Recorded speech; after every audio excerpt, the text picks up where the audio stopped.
Are we live? Hold up. Wait a second. Are we live right now? Whoa, whoa, whoa.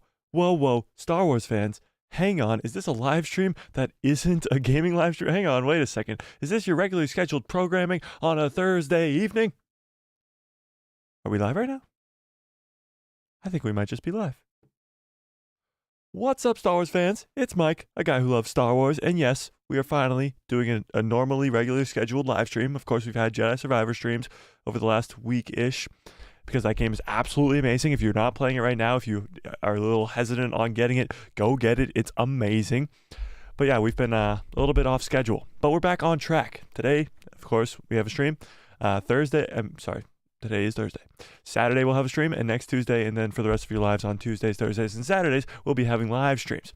So we got a lot to talk about today, like Star Wars movies in general. We got the Kevin Feige movie to talk about. We got the Taika Waititi movie to talk about. We got the Rey movie to talk about. The Dave Filoni movie to talk about, and of course the James Mangold Dawn of the Jedi movie. We got a lot to talk about today. First in today says Honey Badger. He says, "May the 4th be with you." And GG's, that was fun. Yeah, we just got done on the gaming channel as well. And Samantha Mira says, "May the 4th be with you." May the 4th be with all of you. This is awesome. It's, of course, Star Wars Day. We're going to have a lot of fun on this stream talking about Star Wars. If you guys are unfamiliar what's going on today for Star Wars Day, they released Visions Volume 2 on Disney+. They released Young Jedi Adventures on Disney+. A bunch of video games are doing Star Wars collabs for Star Wars Day, like Rocket League, I think, has one. Apex Legends has one. And, of course, Fortnite, probably being the biggest one, has a big collab as well. There's a lot of Star Wars things to look forward to and a lot of cool Star Wars stuff going on just because it's Star Wars Day. There's, I think, a Simpsons special as always. There's a lot to talk about. There's a lot of cool things if you are looking forward to Star Wars. And, of course, you could just go watch all the other Star Wars stuff that you already know and love. All the movies, all the shows, all whatever you want to do is celebrate Star Wars today. It's the most wonderful time of the year, of course. People think it's Christmas, they're just lying to you. But, without further ado, let's talk about these Star Wars movies. So first up on the list, let's talk about what's going on with the Rey movie. Now, I know a lot of people get upset when we talk about the Rey movie because it has to do with the sequels, and not everybody likes to talk about the sequel trilogy. A lot of people have a bad taste in their mouths when it comes to the sequel trilogy. And of course, the next Star Wars film is going to be an extension of those sequel characters. But there is some news regarding this movie. Now, if you haven't been living under a rock for the last couple days, you know that there's this writers' strike going on in Hollywood, which doesn't really affect us all too much because, of course, we're not writers and we don't really care too much. But it does have an effect on the things we see, the projects that are being made, especially this Rey movie. Now, this Rey movie is being written right now by Stephen Knight, the writer of the Peaky Blinders show, if anybody knows who that is. But with this writer's strike, these writers all saying we're not going to write our stuff because our contracts in the Writers Guild is not good enough. We need these revisions, blah, blah, blah, blah, blah, blah, blah. A lot of it is actually them being scared that they're going to be overrun by AIs, which is honestly a valid point. If AI is writing a better script than an actual human can, then what's the point of hiring a writer? But with all that being said, the Rey movie is struggling. It's struggling a lot right now because, of course, they lost Damon Lindelof before, but now you have Stephen Knight writing the movie just when there is right now currently a writer's strike in Hollywood. So we don't know how that's going to affect the Rey movie going further down the line here. We don't know if that's going to delay the Rey movie. We don't know what's going on. We really don't. We don't know how long this writer's strike is going to go on for. We don't know much at all when it comes to this writer's strike, and we don't know how it's going to affect the Rey movie. But we do know one thing. Stephen Knight is writing that movie right now, or at least he was. He's writing that movie right now, and we're probably going to get leaks and rumors and all that stuff about the Rey movie up until we get the actual announcement and a trailer for it, for a plot or whatever's going on, because we have no idea. We don't know. We don't have a single clue of what's going to go down in this Rey movie. All we know is that it's 15 years after the Rise of Skywalker, and it's going to be this new Jedi Order that Rey is the Grand Master of. We don't know if Grogu's going to show up. We don't know if other characters that we know and love are going to show up. We don't know. We don't. but it's fun to speculate. It's fun to see if Lucasfilm's really, really dumb or if they could come up with something awesome. It's hard to tell with this movie. When you look at it from afar, you're like, oh, Stephen Knight, great writer. Peaky Blinders, one of the greatest shows ever. Then you see the director and you're like, oh, Charmin Obeidchino, she did the Miss Marvel show. Okay. Odd that you would have picked her to do your next Star Wars movie, but that's okay. Sure. Whatever. Sure. What are you going to do? Oh, let's go to the Old Republic. No, let's go to the High Republic. You've been working on so hard. No, let's do the Dave Filoni Mando movie. Yeah, we'll do that, but not first. No. First, we should definitely go back to those sequel characters that everybody loves so much and write a movie about that. It's kind of crazy when you just think about it as just a plain thought. It's stupid. But we got some other news regarding Damon Lindelof. So if you guys are unfamiliar, Damon Lindelof was originally the writer of this movie, and he's a big name in Hollywood. Directed shows like The Watchmen, which is a huge big-time show. Directed the show Lost, which a lot of people thought was one of the greatest shows ever until the end, which again, the show Lost had a big, again, writers' strike go on, and people think that affected the end of the show. But he is a big-time name in Hollywood. Then he leaves the project. Asked to leave, left, whatever you want to call it. He left the project. So Damon Lindelof is gone, and that's when they brought in Stephen Knight. But there's a lot going on with this Damon Lindelof thing, so let's read this article right here. Oh, what the heck? Go back. What the heck? Here we go. So, originally, Damon Lindelof's idea for this Rey movie did not include Daisy Ridley. So let's get into this here. Oh, wait, what the heck? Star Wars 2025 movie nearly replaced Daisy Ridley with an older actress. So this, of course, is just a rumor right now, but it is from very reliable sources, i.e. possibly Damon Lindelof himself. So, Daisy Ridley wasn't supposed to play Rey. On the Hot Mic podcast, with John Rocha, insider Jeffrey Snyder revealed that Damon Lindelof's scrapped Star Wars pitch was set 60 years after Episode 9. Not 15 like it is now, 60. It sounds like what we wanted to do, from what I understand, was 60 years after The Rise of Skywalker. As a result, Snyder explains, it was supposed to be an older Rey, and Lindelof had a prototype person in mind to play a Palpatine turned Skywalker. I don't know. It was supposed to be an older Rey training two Jedi, right? A man and a woman, and I think both would have been of color. Now, they didn't go out to this actress. This was not offered, but she was the comp. She was the person when they put together the cast list that was like, oh, ideally this would be who we want. It doesn't necessarily mean that the prototype person is the person that they were going to get for the role. Now, who is that prototype person? But Helen Mirren. So if you are unfamiliar, this is Helen Mirren. So she would be playing a 70-ish year old, 80-ish year old Rey, training two Jedi, just two. And it would be a whole different story, like a completely different movie in general, like just way different than what we got. So that was Damon Lindelof's story. It was a 80-year-old Rey, not the 15 years after The Rise of Skywalker Rey that Daisy Ridley's going to play, a 80-year-old Rey, which is kind of crazy. And I feel like the reason that Kathleen Kennedy was like, no, Damon, we're going to go a different direction, is because they got Daisy Ridley back. And Kathleen Kennedy is friends with Daisy Ridley. Now, we're going to talk about a bunch of different movies tonight. We're going to talk about the Dave Filoni movie. We're going to talk about the Rey movie, of course. We're going to talk about the James Mangold movie. We're going to talk about Star Wars movies in general. Taika Waititi, Kevin Feige. We're going to talk about how Kathleen Kennedy, behind the scenes, is destroying all of them. Literally taking them all and doing her Kathleen Kennedy thing. Now, I know a lot of people in the Star Wars fandom absolutely hate Kathleen Kennedy and want her to get fired, and I'm right there with you. I don't hate her as much as most people do. I think she has done some good things in the past. Indiana Jones, of course, the franchise, she did She was the main producer of the Indiana Jones films.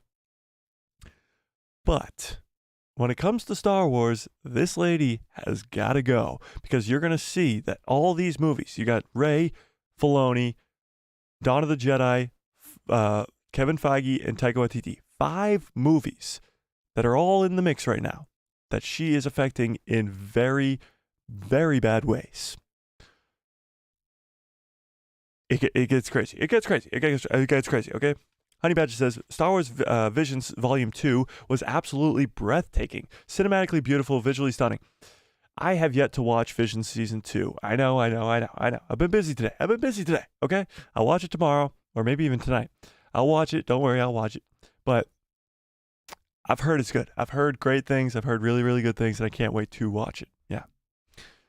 Honey Badger says, I said it once, I said it again. The Rey movie won't hit until 2025 or 2026. KK is gone. Let's go.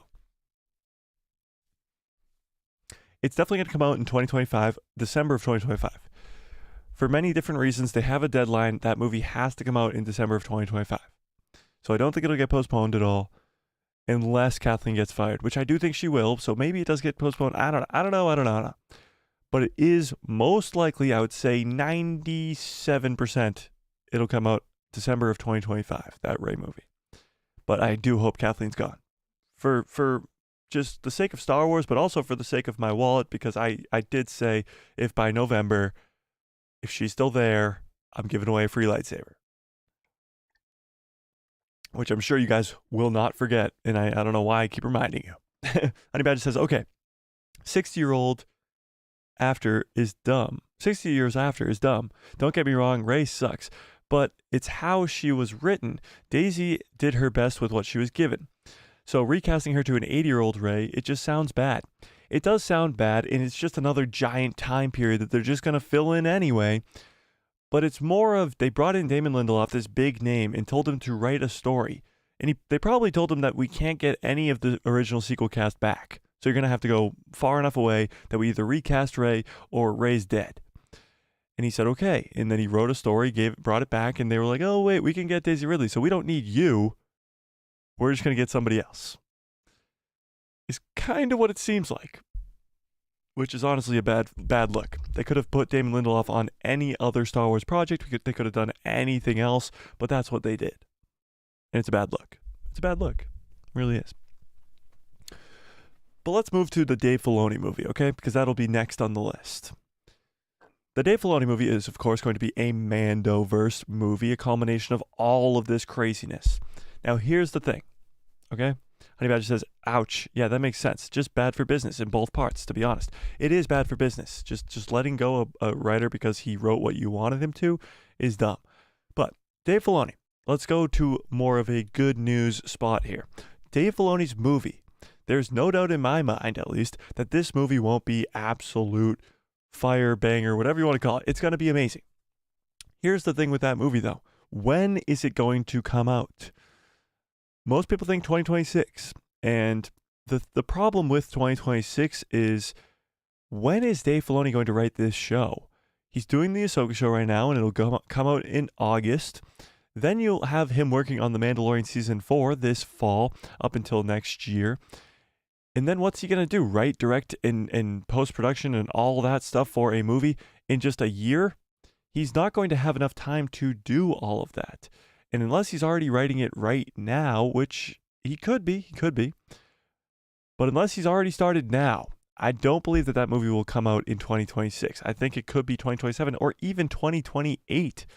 But then the question becomes, well, what movie comes out in between the Rey movie and the Mandoverse movie? Well, here's where it gets interesting.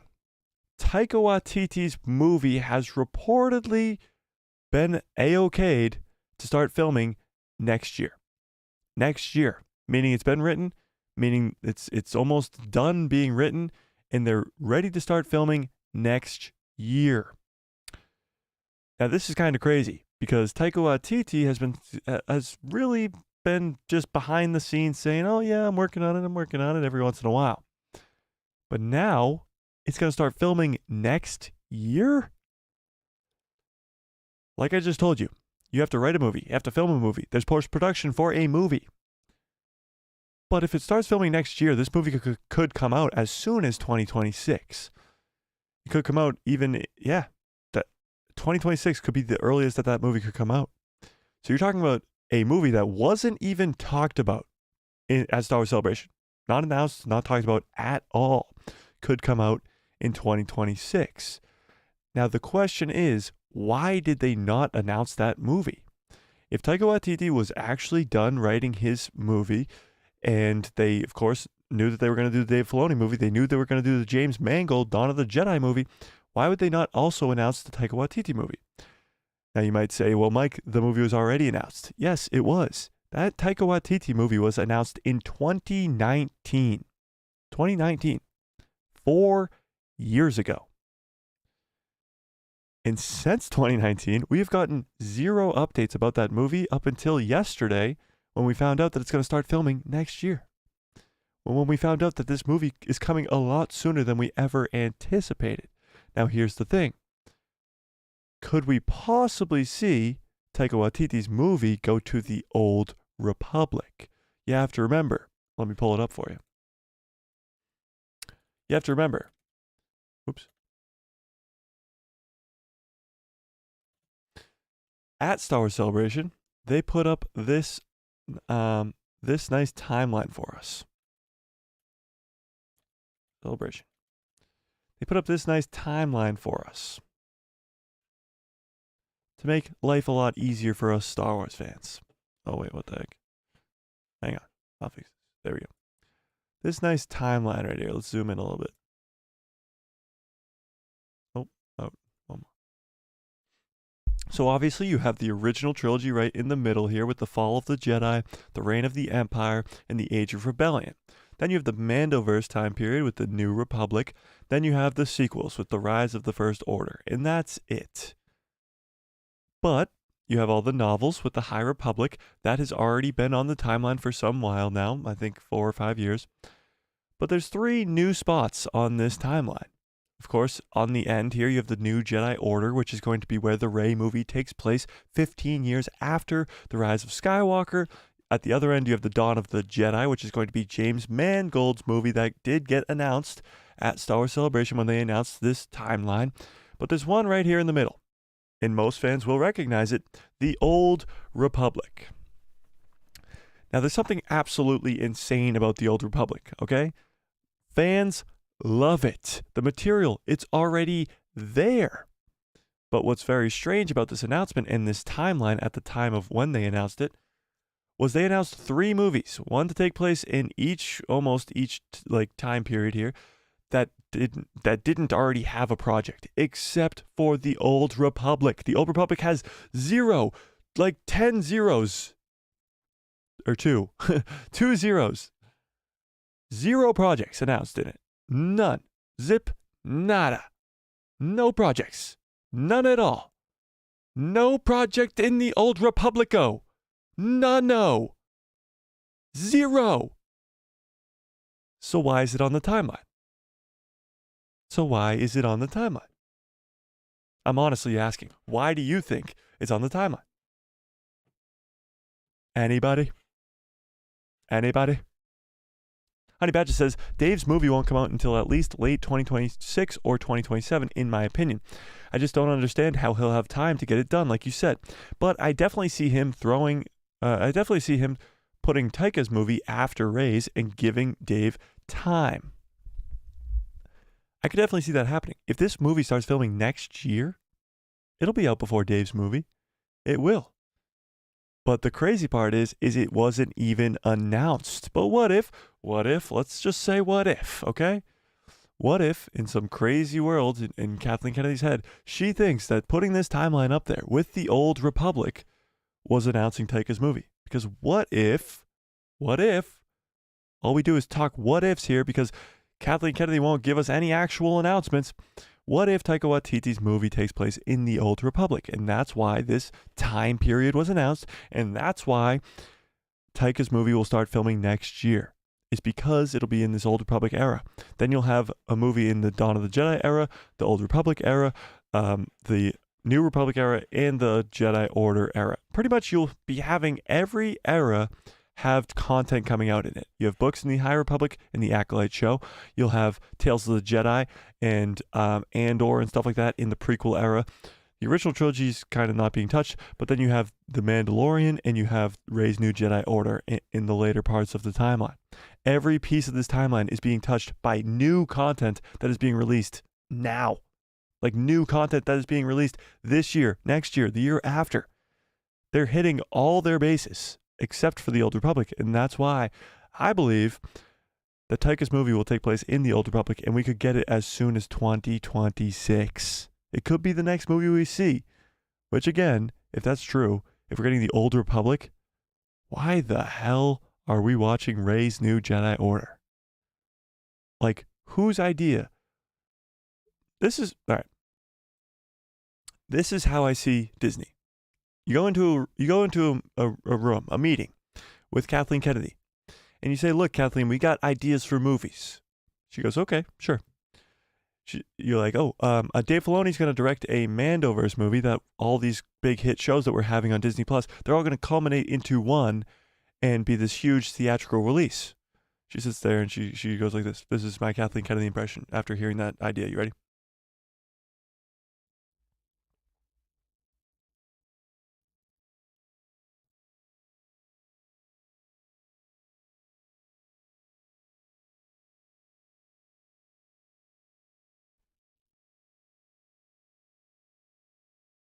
I guess. Yeah. That might work. Dave Filoni's doing it? Dave's doing it? Dave said it's okay? Okay. All right, and here's the next pitch. You ready? Next pitch. Okay? How about a Dawn of the Jedi movie? James Mangold doing your Indiana Jones 5, your biggest project, what you love, know and love. Okay? Know and love. You know and love it. James Mangold's going to do Dawn of the Jedi. Oh, James is on it?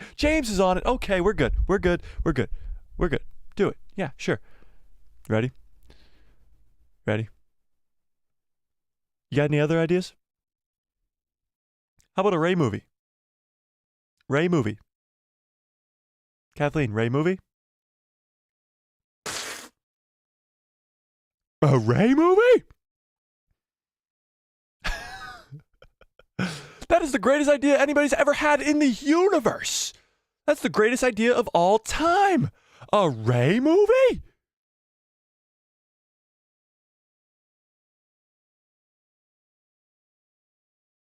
That was a really stupid idea. Why did I do that? Okay. That's how board meetings go with Kathleen Kennedy. I just spit water all over myself. Okay. Okay. That's how it goes.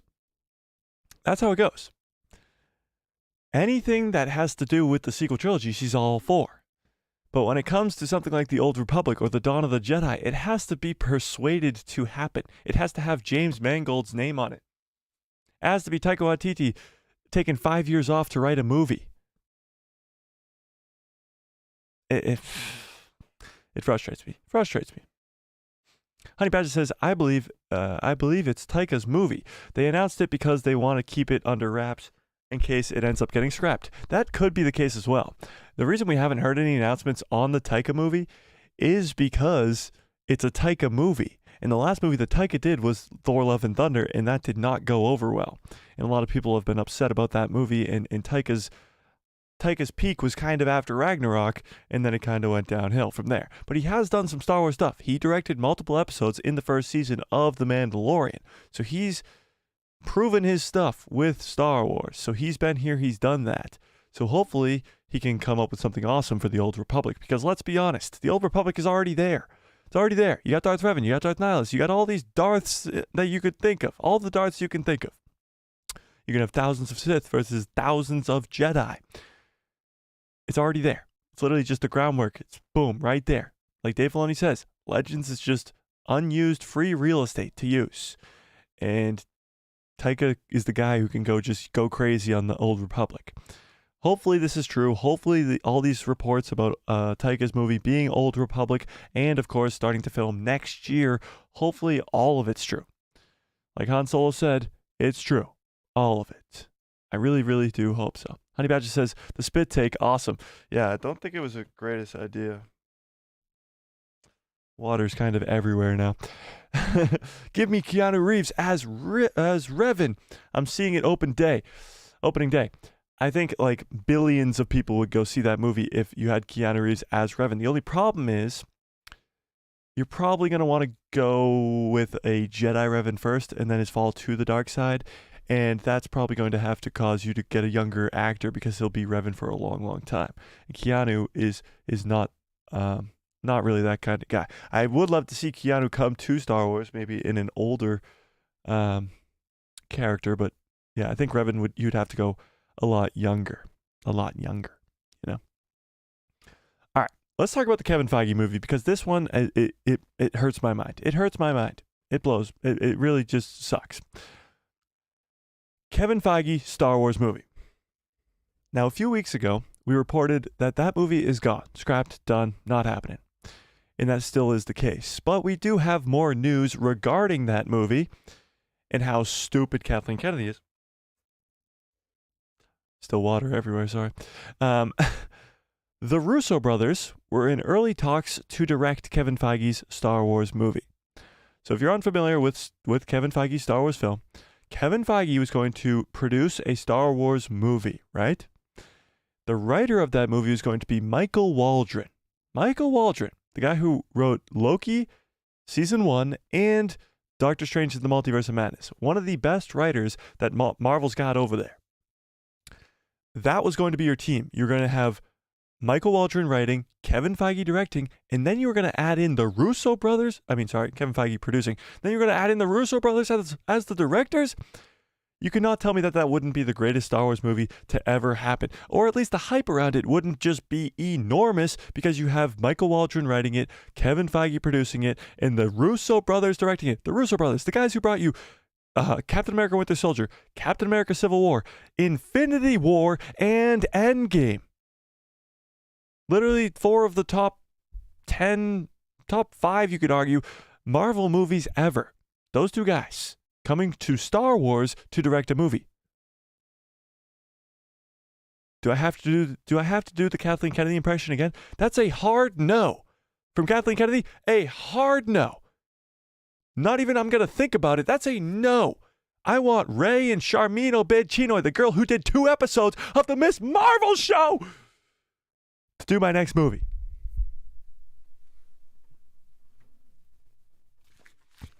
I don't know what to do anymore.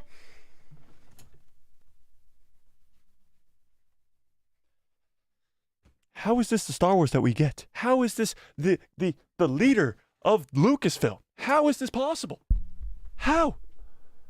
How is this possible?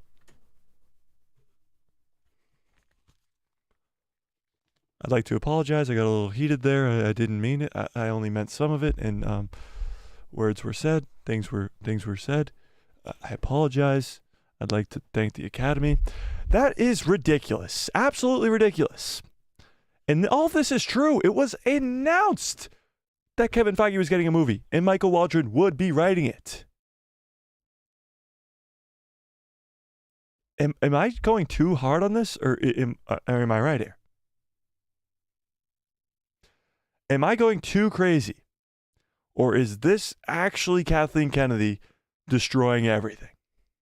Because some days I'm like, oh, people go too hard on Kathleen Kennedy. She actually has done some good things. Think about it. She brought in Dave Filoni and allowed him to do all these projects. She brought in Jon Favreau and teamed the 2 of them up to make The Mandalorian. She has done some smart things behind the scenes. So some days when people are crapping all over Kathleen Kennedy, I'm like, look, guys, she's doing the job that she was given. George Lucas gave her the job. But then other days, when you hear news like this, when you were literally taken away from a Kevin Feige produced, Michael Waldron written, Russo brothers directed film because of Kathleen Kennedy, it makes me so angry. So angry. So angry. Freakseek says, just got done watching Vision Season 2. It was beautiful. I still got to watch it, Freakseek. Sorry. Imagine if Adam Driver never played Kylo. He could play a younger version of Revan, and Keanu could play the older version. Wow, that would be cool. Yeah, that would be cool. Honey Badger follows up and says, the Miss Marvel show was absolutely horrible. Great point of view for Indian culture and great visuals. Great visuals. Dog water story, though. It sucked. Yeah. Couldn't have said it better than myself. Couldn't have said it better myself. It was horrible. Horrible.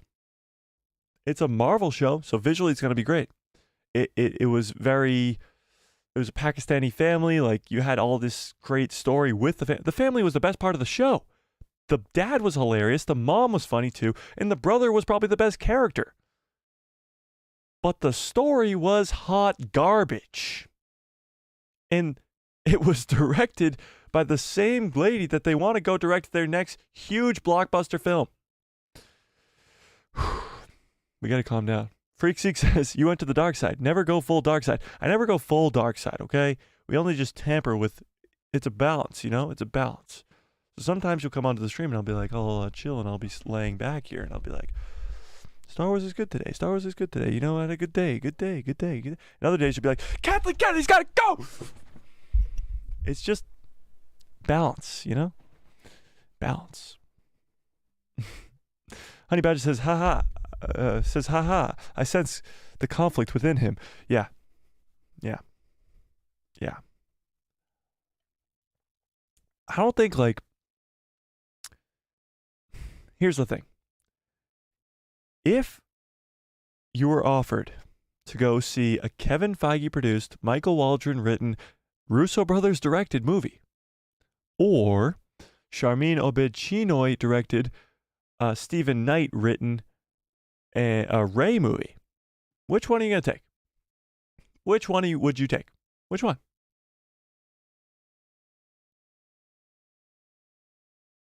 Kevin Feige, the greatest producer of all time, literally just the GOAT, written by a great writer who wrote Loki season 1 and Doctor Strange Multiverse of Madness, and probably two of the best directors in recent history.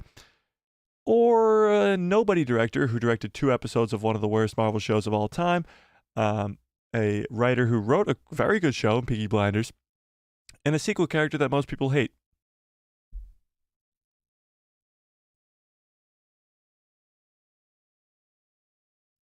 Am I crazy here? Freakseek says, directors could surprise you. We've seen upset wins before from the unexpected. It's true. I'm not like so anti Sharmeen Obaid-Chinoy because she has yet to prove herself. She's only done 2 episodes of that show, and she did like a couple 10-minute documentaries. I really don't know what she's capable of. But the problem with it is this is your next Star Wars movie after you took 6 years off of making Star Wars movies. By the way, when you did make those Star Wars movies, you brought in giant directors like J.J. Abrams, like Ron Howard, enormous directors to come direct those movies. So now you go the exact opposite after those movies did not do well. I mean, they did well. They made billions of dollars. But with the fans, they didn't do well. You go the exact opposite way with somebody who has 0 experience and nobody likes?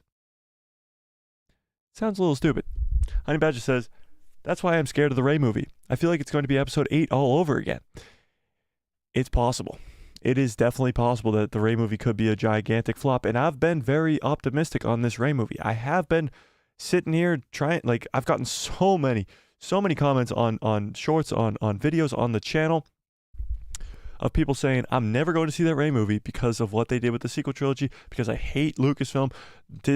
George should have never sold Star Wars to Disney, all that other stuff. All this, that, and the other. And I kept out all the cusses and swears that they all threw at me. Because I guess I'm shoot the messenger, I guess.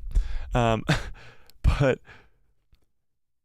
I haven't been like that. I haven't. I've been very optimistic for this Rey movie. I've been looking forward to the Rey movie, and I've been very excited for the Rey movie. Even though I'm not the biggest fan of The Last Jedi or The Rise of Skywalker, I still see the potential that Rey's character could have. You look back to The Force Awakens, the potential that character could actually have if she went through some actual trials and tribulations. And Finn, John Boyega coming back would change everything. having Grogu being involved would change everything. Bringing Ben Solo back would change everything. But sometimes it's really hard to think that way when you could have gotten a Kevin Feige produced Russo brother movie. I don't know. Honey Badger says, Kevin Feige. Freak Seek says, honestly though, Dave Filoni has zero experience in making a movie too. Very, very true. He has zero experience making a movie as well. But that's not the point. Dave Filoni is the apprentice of George Lucas. Dave Filoni knows more about Star Wars than any of us, or than all of us combined. He is Star Wars at this point in time. Other than George Lucas, he is Star Wars. Dave Filoni, I would trust with any project you could give him in the Star Wars universe. And so would most of the fandom, because we know that Dave Filoni is Star Wars. He created Rebels. He created Clone Wars. He created Ahsoka Tano, one of almost a lot of people's favorite character. He's created Cad Bane. He's created so many characters with the help of George Lucas, but by himself as well. Kanan Jarrus, Ezra Bridger, Harrison Dula, Sabine Wren, all these characters Dave Filoni created himself. He also did The Mandalorian with Jon Favreau, and now he's doing the Ahsoka show as well. Dave Filoni lacks the director experience, but when it comes to Star Wars, he knows it all. Charmino Becinoy has never touched a Star Wars project.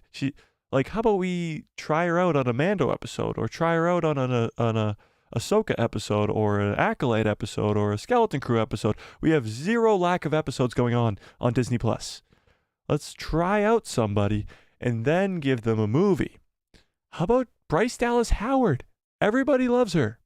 And she's done such great episodes throughout the Mando show.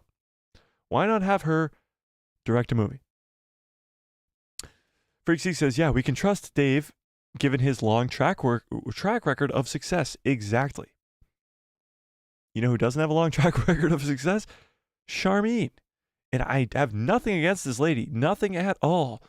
I just want a experienced person that I can trust to direct the next Star Wars movie. And coming into this movie, people are already upset because it's a sequel movie, because it's a Rey movie, because it's all this, that, and the other thing. And then you add on the fact that the director has zero experience with Star Wars and zero experience in general. It's like you're purposely setting yourself up to fail. Purposely setting yourself up to fail. And I don't understand why. I can't figure it out for the life of me. It keeps me up at night. I'm like, Kathleen, trying to put myself into Kathleen's head. I do spit takes all day long. And I'm like, how is Kathleen possibly thinking? How could she think that this is a great idea and a Kevin Feige movie is a bad idea? I don't know. Honey Badger says, Bryce Dallas Howard, Rick Famuyiwa, and Dave, the best directors of Star Wars right now, fight me. All three of them need to start directing and controlling more. Sorry, John, but Boba Fett was just lazy. Well, he wrote Boba Fett. Jon Favreau's directing experience is a little different than writing. That's the thing. Charmine's not writing this movie. Stephen Knight is. So writers have more control, sure, but what we see is what the director wants us to see. The directors have a lot of control after the movie is written. So you look back at the Kenobi show. Kenobi show's the perfect example. Writing with what the hell's the writer for Kenobi's? What's his name? I hate him so much that I forgot his name. What is his name? What's the Kenobi writer name? I know you know.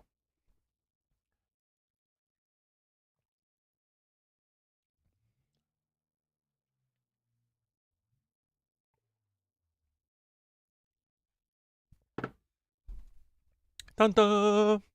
I miss doing these streams. I mean, the gaming stream's fun because Jedi Survivor is so freaking good, but these streams are great.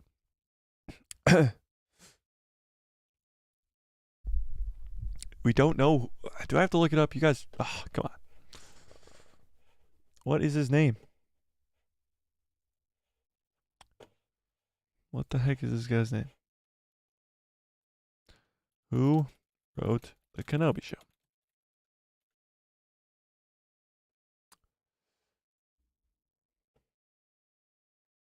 Joby Harold. Yes, thanks, Honey Badger. Joby Harold. Joe B. Harold, probably the most hated guy in recent Star Wars past. Joe B. Harold wrote the Kenobi show. Now, a lot of people didn't like the shaky cam in certain scenes in the Kenobi show by Deborah Chow, but Deborah Chow was a experienced veteran when it came to The Mandalorian. She had some of the best episodes from The Mandalorian season 1 and season 2. So they were like, "Hey, let's have her do the entire Kenobi show." What she didn't know when she signed up for it was that Joe B. Harold already wrote it, and it is hot garbage. Now let's be clear. The Kenobi show is not that bad. It has the rematch of the century, which is fantastic. But you also have Reva. You also have Leia under a trench coat, which literally the child actor who played her made fun of herself. You have Leia running away from the bounty hunters in the first or second episode, whenever that is, which looks like a Looney Tune, the Scooby-Doo chase scene. It's stupid. But that's Joe B. Harold. That's not Deborah Chow. That's Joe B. Harold. So as much as a director can change a film, as much as a director has control of the film, writers have a lot more control than people think. And that's why what's keeping me alive with this Rey movie is that Stephen Knight is writing it. Before it was Damon Lindelof. And Damon Lindelof is a big name and a good writer, and I've watched a lot of his stuff, and it's good. But honestly, Peaky Blinders, which Stephen Knight wrote, is better than anything I've seen Damon Lindelof write. So Stephen Knight is keeping me optimistic about this movie. Stephen Knight is the one who keeps me sane through this whole thing, because Peaky Blinders is unbelievable. If you haven't seen Peaky Blinders, I definitely I recommend. So there's still hope with this movie. There is. As much as I think it's stupid that this movie's greenlit with a nobody director when Kevin Feige could be making your next movie, Stephen Knight makes it okay. He makes it okay. He says it's okay. You're gonna live, Mike. I'll make the movie great. Don't worry. I'll make the movie fantastic. I'll do it. Don't worry. Freakseek says, who knows? Director change could happen. No, there's no way. There's absolutely no way that happens with this movie, because of the fact that Kathleen Kennedy has said since day one, literally since she got president in 2012, that she wants a female director to be in charge of a Star Wars movie. She has yet to do that so far. She's yet to do that. So Charmin is not going anywhere, and it has nothing to do with her experience. It has nothing to do with anything except for the fact that Kathleen Kennedy's just stubborn. And there's no director change coming. Definitely not. Freaksy says, Reva, Las Vegas. Yes. Honey Badger says, the only good part of the Kenobi show was Kenobi and Anakin. They stole the show, but everything else just felt corny and out of place. Very true. You had a show about two of the legendary characters, two of the most important characters in Star Wars, in Kenobi and Vader or Anakin. And they stole the show because, of course, they are the show. They are the saga. It's the Skywalker saga. But it's Obi-Wan from episode 1 to episode 6 that is mentoring the Skywalkers. And it's, of course, the chosen one himself, Anakin, who is now Vader. And that's the show. You don't need Reva. You don't need Leia. I guess Leia takes Obi-Wan off the planet, but you don't need any of that other gloob glob stupid stuff. It should have been a movie. Definitely should have been a movie. It was written as a movie originally, but it was just dumb. It was dumb. It was stupid. It was dumb. It was dumb and stupid, stupid and dumb. But that's what we get, you know? Kyle, what's up? Kyle says, may the force be with you. Yes, exactly, Kyle. Exactly. May the force be with you as well. Fourth be with you as well. All right, let's move on. The Star Wars timeline is finally being fixed, or at least explained. Happy holidays. Yes, it's the most wonderful time of the year, actually. The most wonderful time of the year. May the 4th, yes. May the 4th, Revenge of the 5th. Or is it Revenge of the 6th? What's the 5th? I forget. Okay. So, just like we talked about this timeline being put up on stage at Star Wars Celebration, there is even more when it comes to the Star Wars timeline that has been tied up nicely, at least I should say. This is coming from a new book that is going to be released, I think, in the fall. I could be wrong. In the fall. It's going to be a Star Wars timeline book that will tie up everything nicely and answer all of our questions, especially about the Mandoverse and when the Mandalorian takes place. Okay? So let's, where is this? I swear it was right here. Oh, here we go. And yes, it does contradict what Jon Favreau said, but we'll deal with that. Star Wars just contradicted Jon Favreau's Mandalorian timeline. So, a timeline contradiction for the Mandalorian. The official Star Wars timeline book was released. Oh, wait, really? I thought it didn't come out till the fall. What the heck? Is it already out? I gotta get this book. And the events of Disney Plus's The Mandalorian, not including the recent third season, were recounted in detail. For the events of both Season 1 and Season 2, including the Book of Boba Fett's freshman run. Is that indicating that there will be a sophomore run? Interesting. The guide labels all of them as happening in the year of 9 ABY, or after the Battle of Yavin. The same year which shows the first events happened. According to the timelines, it has been mere months that passed between Grogu and Din's emotional goodbye in Season 2's finale and their reunion during the Book of Boba Fett's final battle. However, the show producer, Jon Favreau, has previously said that there has been more than 1 year that the bounty hunter and child have been apart. Jon Favreau's words in the past have directly gone against the idea of it still being 9 ABY, while still managing to be wishy-washy, even trying to squeeze in a claim that it's between 0 to 2 years to keep all options open. He says, I don't know if I say many years, it's probably about the real time that we've experienced it. So it is the end of the second season. They say goodbye and check in with the Book of Boba Fett about a year ago, when they parted company about a year ago when they parted company again. And then he rejoined the Mandalorian. So now I think somewhere in there is more than one and less than you know, somewhere between 0 to 2 years. So that's what Jon Favreau said. He said 0 to 2 years was how long that Grogu and Din were apart. Little did we know, it was 0. It was less than 0. It was a few months. Well, I guess not less than 0, but it was a few months. His answer was wishy-washy. I love the word wishy-washy.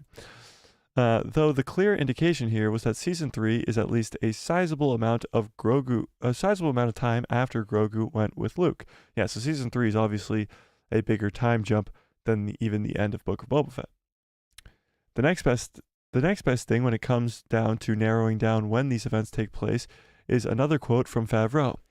While talking to TV Line, he mentioned that the story is still in the first third of the second gap within the Skywalker saga.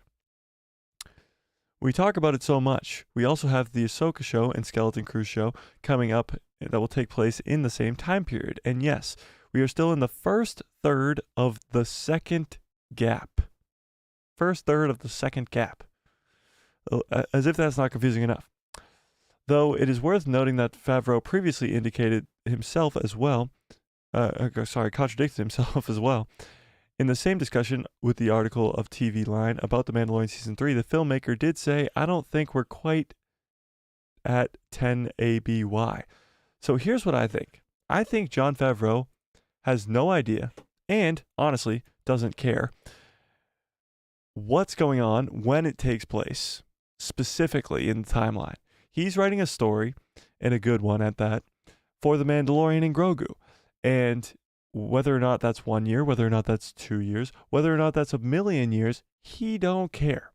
So Jon Favreau asking Jon Favreau himself the questions, he doesn't know. He's not the one who writes this stuff down. It's not his job. I mean, it is his job to signify a time jump, but it's the people behind the scenes, the people making these timeline books. that have to do their due diligence in creating a timeline that makes sense, creating a timeline that actually flows.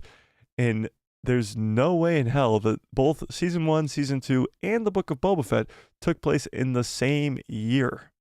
There's no way. Because honestly, in what Jon Favreau just said there was that the season 3 of The Mandalorian also took place in the same year, and the Ahsoka show and the Skeleton Crew show are also going to take place all in this same year.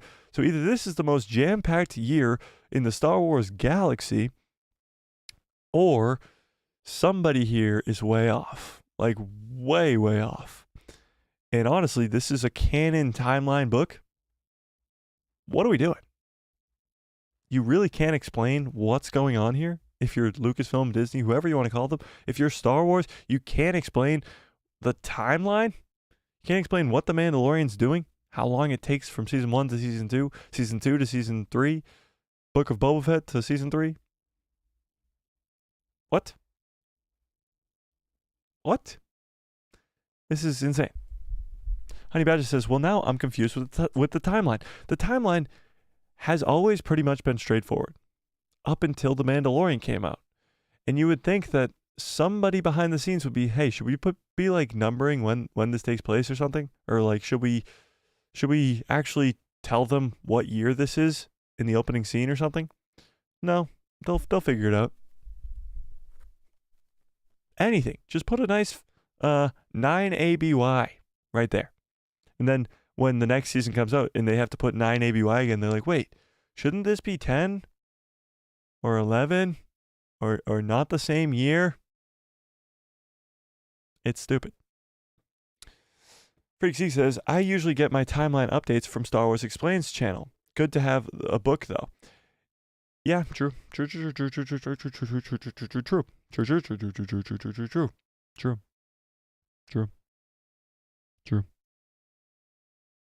True.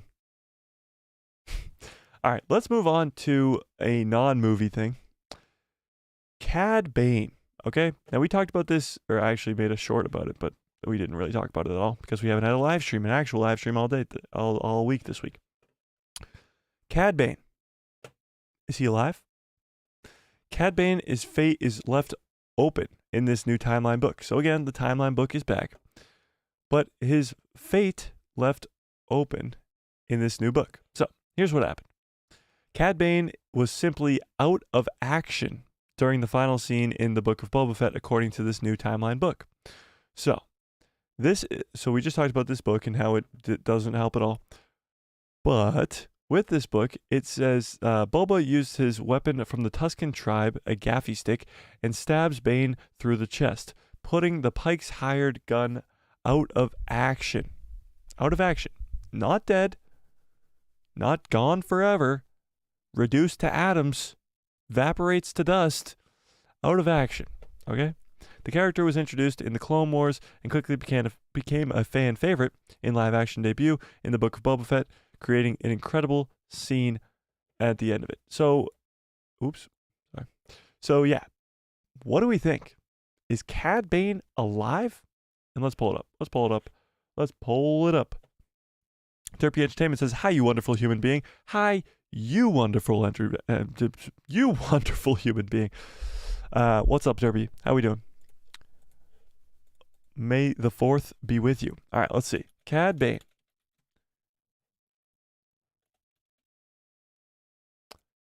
Dead or alive?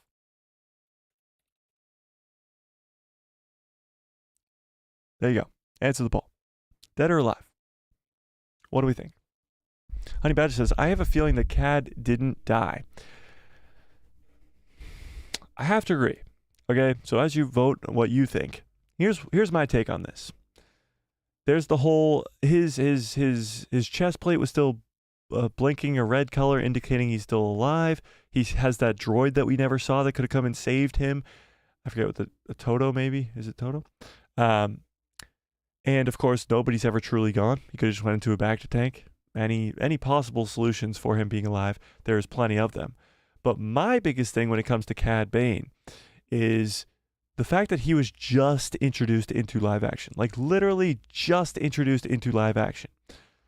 So why would they kill him off right away? Because like that article said, he is a fan favorite character, like a fan favorite character. He was introduced in the Clone Wars as a bounty hunter, a badass bounty hunter, one of the best bounty hunters. Probably, no offense, Boba Fett, Cad Bane is my favorite bounty hunter in Star Wars. Better than Din Djarin, better than Boba Fett. I think Cad Bane is the best bounty hunter. So, of course, I want to see more of him because bringing him into live action and killing him off 1 episode later, or 2 episodes later, 1 episode later, 2 episodes later, was stupid. I want more Cad Bane. So personally, on a personal level, in a selfish level, I want to see Cad Bane survive that. I want Cad Bane back in action. He was out of action. I want him back in action. So we shall see. Freak Seek says, I usually get... Oh, wait, I already read that, sorry. Honey Badger says, no, I pressed dead by accident. Can you not change your vote? That's hilarious. Freak Seek says, not too long ago, I had to put out a timeline guide of my own fictional universe, and 2 to 3 events do happen within a year. That's true, but you're talking about season 1 of The Mandalorian, which was just craziness, but also season 2 kind of hints at there being a time jump in between season 1 and season 2, but that one's not as big. But season 2 and the Book of Boba Fett have a huge significant time jump. Like, it's made to believe that there's a giant time jump there. Jeez, English much? Time jump there. So the fact that there isn't one at all is kind of weird. And of course, the Book of Boba Fett to The Mandalorian season 3, there seems to be a humongous time jump there. Bo-Katan's people leaving her, Din and Grogu having to go to the living waters, of course, and all that other stuff. I don't know. It's crazy. Crazy. But I get what you mean. But you said, Freakseek, you said not that long ago I had to put out a timeline guide for my own fictional universe. You have your own fictional universe, Freakseek? That's sick. We're also trying to work on something over here as well. Fictional universe, you know. Always working. Honey Badger says, Reva, Fennec Shand, cough, cough. Yeah, I know. So let's be honest. Is anybody, like, and I know a lot of fans are sick of this, just people coming back in Star Wars. People are absolutely sick of it. Fennec Shand, Reva gets stabbed twice by the Chosen One and survives. We already got mad, okay? Luke Skywalker. No one's ever truly gone. He literally says it himself. Palpatine, somehow he returns. Cad Bane would not be the biggest stretch. Cad Bane definitely still alive, exactly. Whoa, Mando disrespect won't be tolerated. What? Who disrespected? What? What?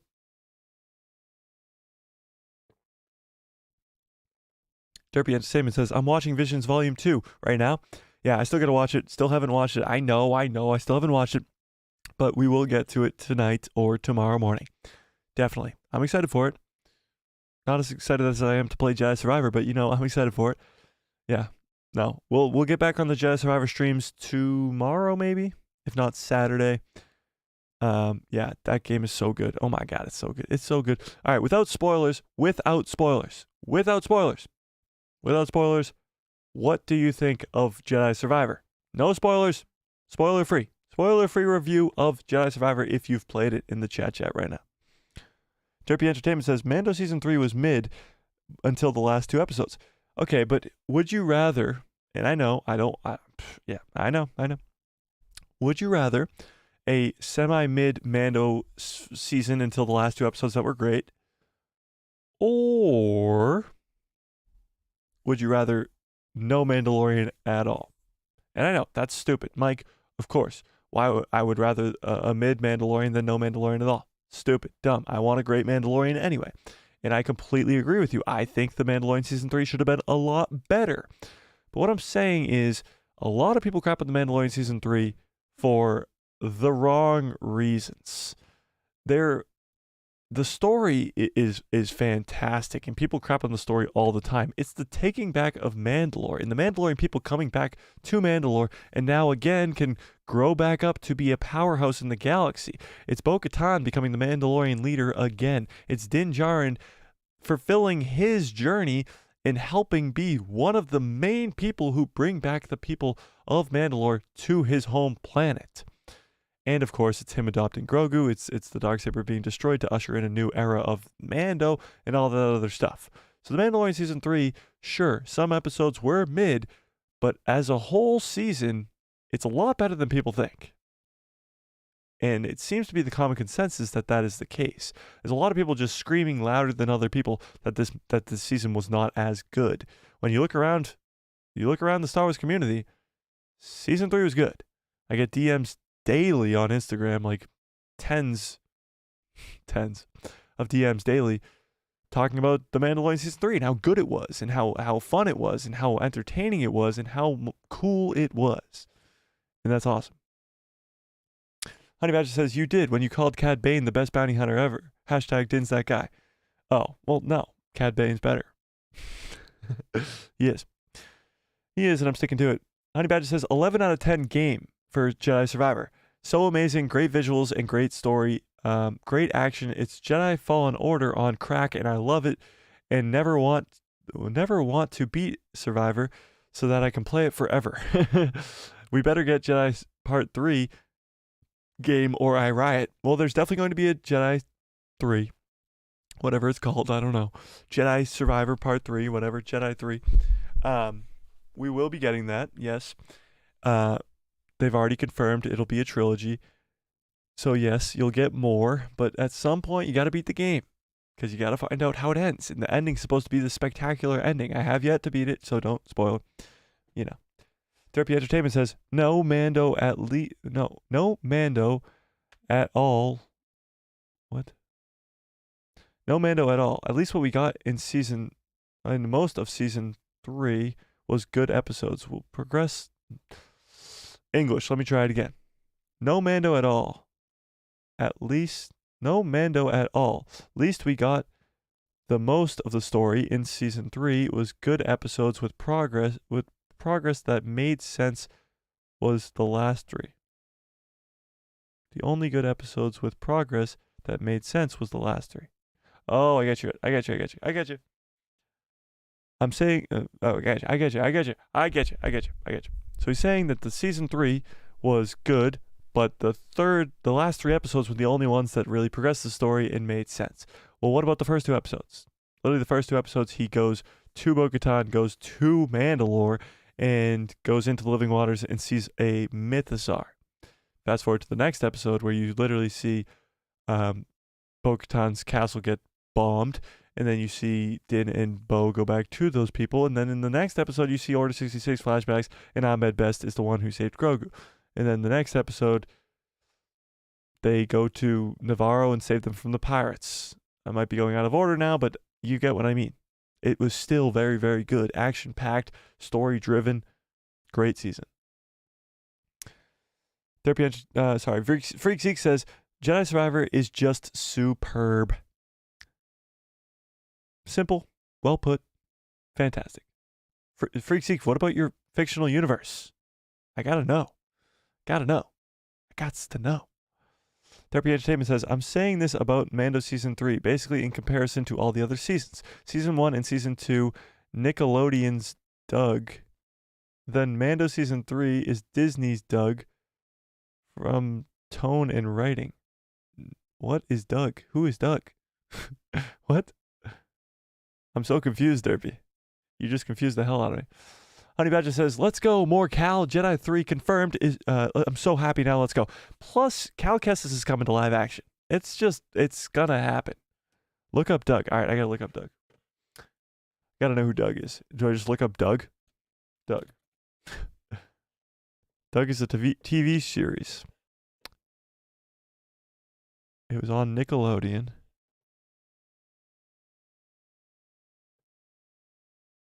Okay. Then what about Disney?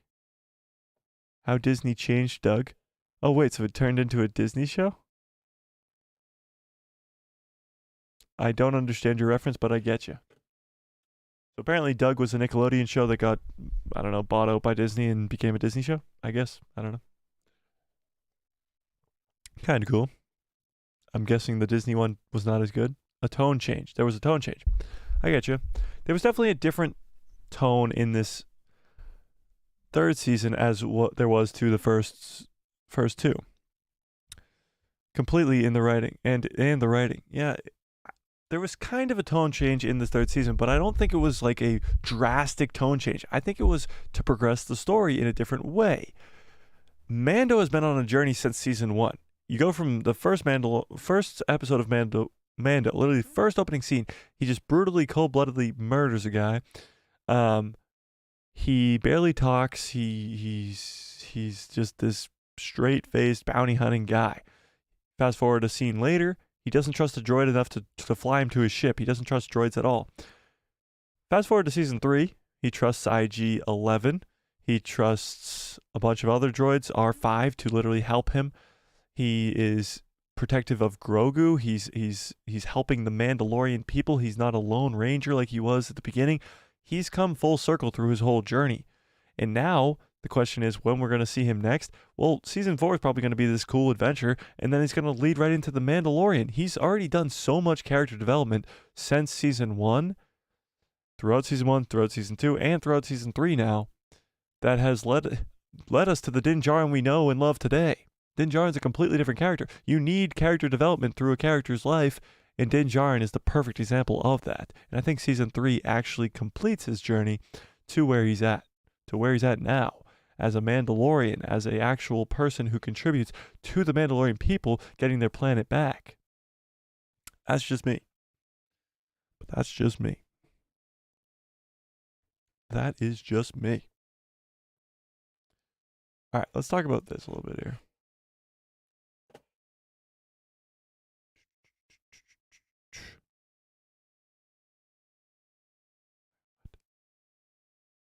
Okay, so here's what Dave Filoni, I was right the first time. Here's what Dave Filoni said about the comparison between the Avengers movie and what he's creating. Like, everybody calls Dave Filoni's movie an Avengers level event when it comes to what actually is going on, because all these different stories are being brought together, just like the Avengers in Endgame. They're brought together in an Avengers level event versus Thanos, you know? So this is what Dave Filoni had to say. But before we do that, I got to read this. Freak Zeke says, my fictional universe is an adaptation of Kamen Rider mixed with the original martial arts saga of Street Fighter or Tekken. I am unfamiliar with almost all that except for Street Fighter, but that sounds awesome. Freak Zeke, you guys send some of that stuff our way. Some of that stuff my way. Honey Badger says, Mike, deleted scene of Gideon is a clone room, or at least a picture. What? Where are you seeing this? Sent it on Discord. Well, let's check out what he's talking about here.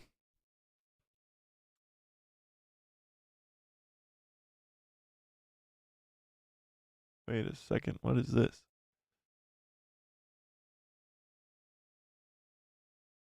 I cannot. Hang on.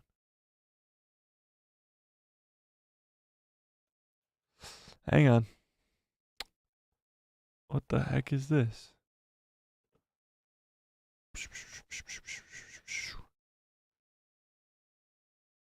What the heck? Where is it? Yeah, there it is. Huh. That is crazy. So this is Giancarlo Esposito posted this on Instagram. Shout out to Honey Badger. This is Giancarlo's official Instagram page, the real Giancarlo Esposito. And this scene is clearly, should we zoom in a little bit more? This is clearly in the back to tank room after it's been destroyed. Like, completely destroyed. And he's in the Gideon suit. And he's walking through here. This is completely different. Because, of course, we know what we got. We know what we got in the scene. We got him on the other side of the wall, on the other side. And he didn't come in and try to stop Din or anything. Maybe there was a different scene here. That's kind of crazy. That's wild. Kind of cool. Kind of cool. Cool catch. That's wild. That is crazy. Therapy Entertainment says, just finished up the second episode of Star Wars Visions Volume 2. I'm only on the third, and the first two are better than the first season from storytelling and animation. Oh, really? The first season of Visions? Yeah, I've heard that this season's really, really good.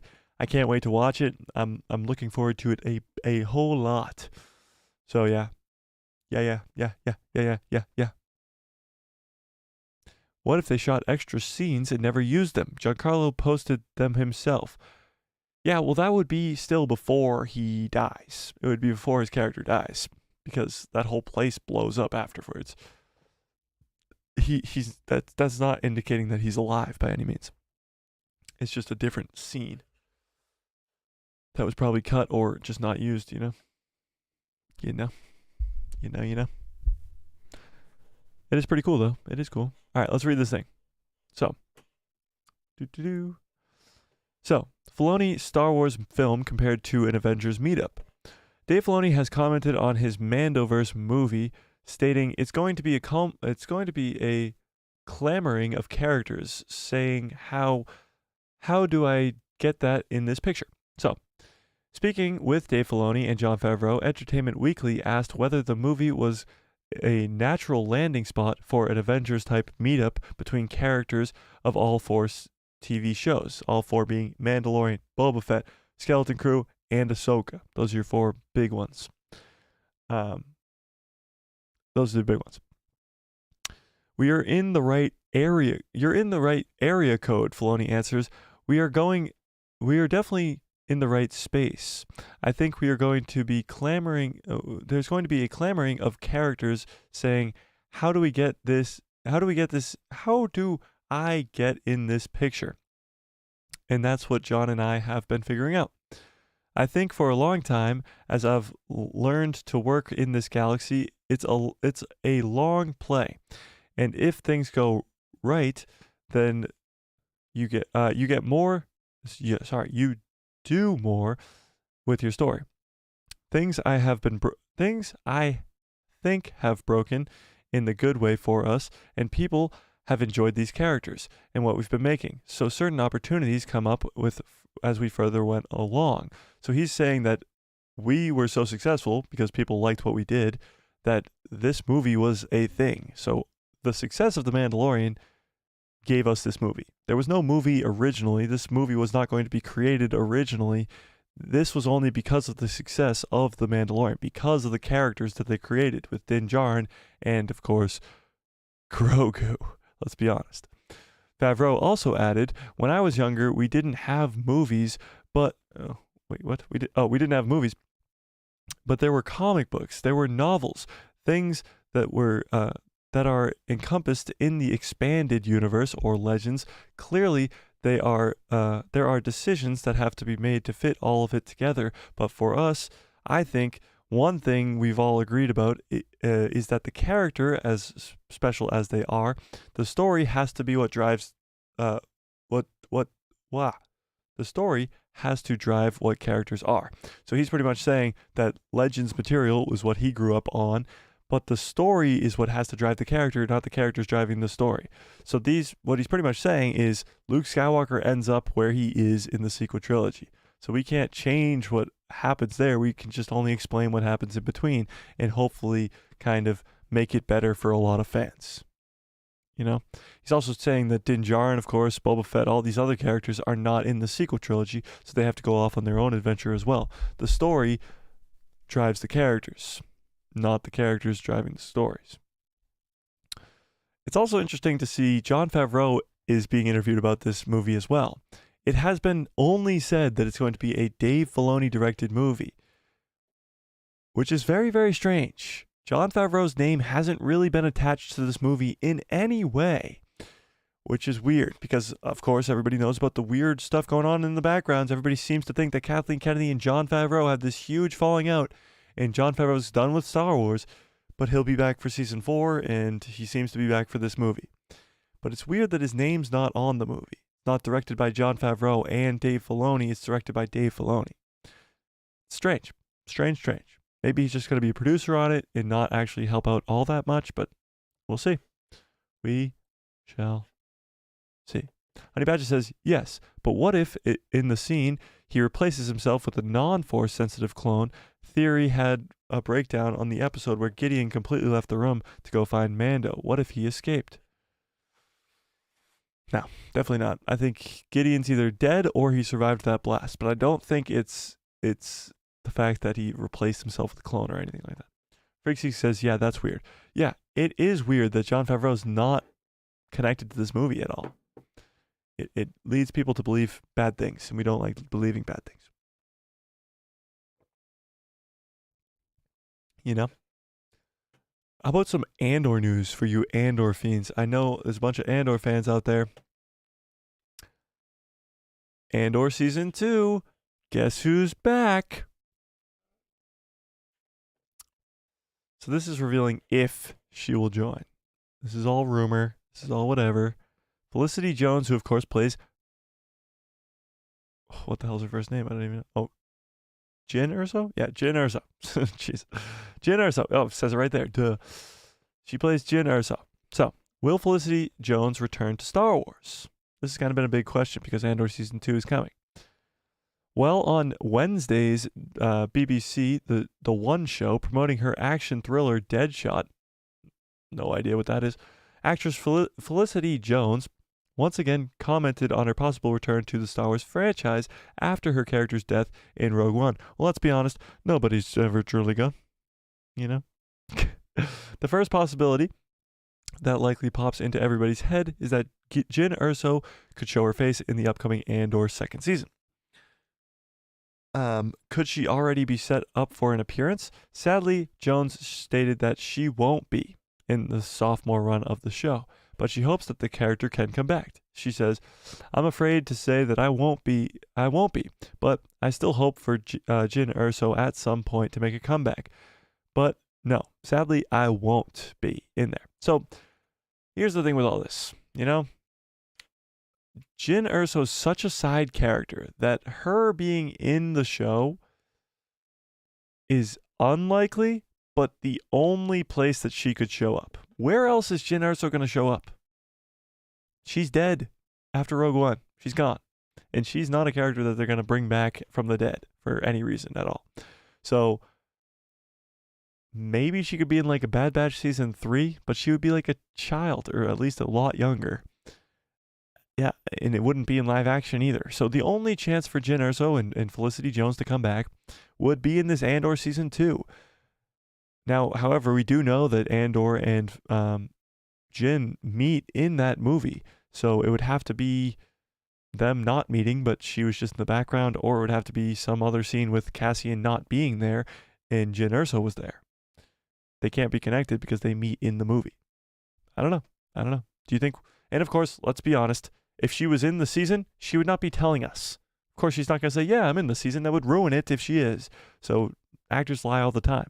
But do you think that Felicity Jones and Jyn Erso are going to be in Andor season 2? Do you think that's even possible? Because honestly, I'm not convinced at all. Not in the slightest. Honey Badger says, Vision season 2 is greater than Ann Snore season 1 and season 2. Ooh, fighting words. I haven't watched Vision season 2, but I don't doubt that it isn't. I could definitely see it being better than Andor. I could. I think Andor season 2 will be a major step up from Andor season 1. I enjoyed Andor season 1 when I watched it, because it was the only Star Wars content coming out at the time. So I don't know. I think Andor season 2 will be a big step up from season 1. Freaksy says, I don't think so either. Yeah, I don't think we're going to see Jyn Erso in the second season. It would be a big surprise if she was.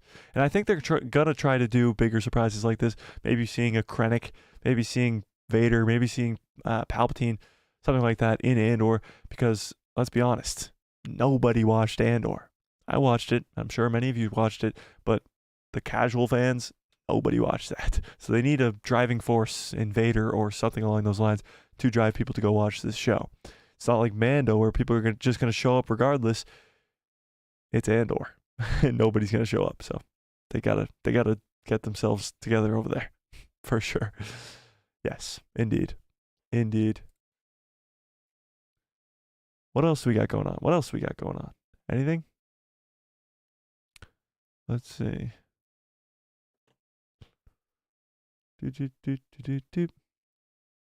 Let's see what this is.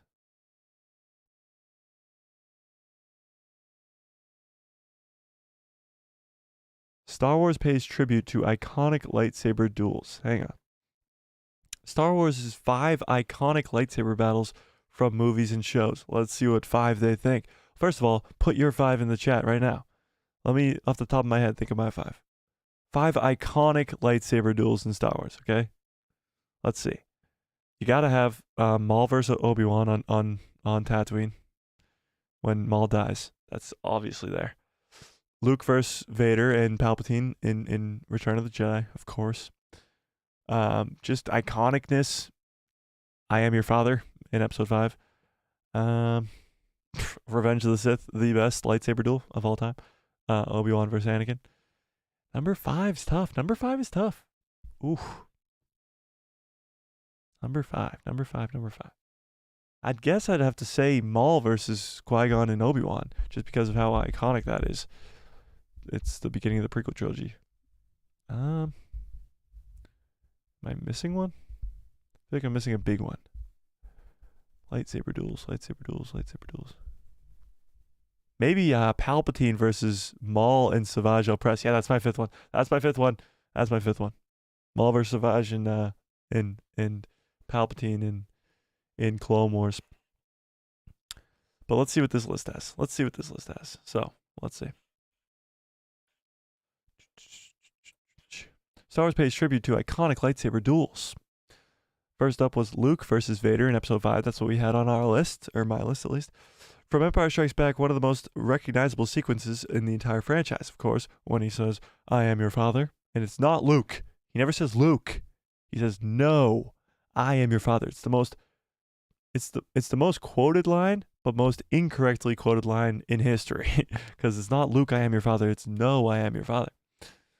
Ahsoka versus Maul in the Clone Wars. Ooh, that's a good one. That could be on the list. Could be like tied for 5th. Bo-Katan versus Moff Gideon. Now they're just crazy. They're just crazy. No. What'd that last 4 seconds? Qui-Gon Jinn versus Darth Maul. Yep, that's definitely there. Obi-Wan versus Vader. That you could have. All right, but the other Obi-Wan versus Vader is obviously better. Oh, that was the 5. Oh, maybe they're. Yeah, no. I was gonna say maybe they're just talking about new duels, but then this one is 20 years old. Yeah, no. Yeah, no. And this one is also 40 years old. Yeah, no. Okay. Stupid list. Bad list. Yikes. Terrible list.